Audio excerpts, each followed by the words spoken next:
Let's take a look at the Galaxy S21 and S21 Plus.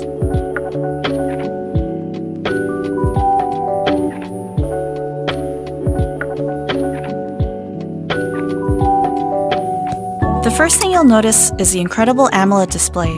Both the S21 and S21 Plus have displays that are flat with minimal bezels, vivid colors, and super smooth refresh rate.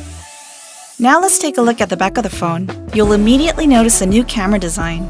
It houses a triple camera system that is versatile for your everyday photo and video needs.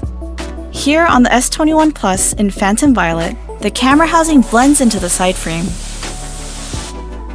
The S21 is, of course, smaller than the S21 Plus, but both give you a large display experience in a compact form factor.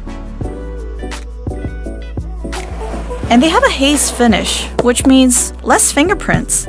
Here is the whole new range of exciting colors on the S21 and the S21 Plus. These are great smartphones for your everyday, and more.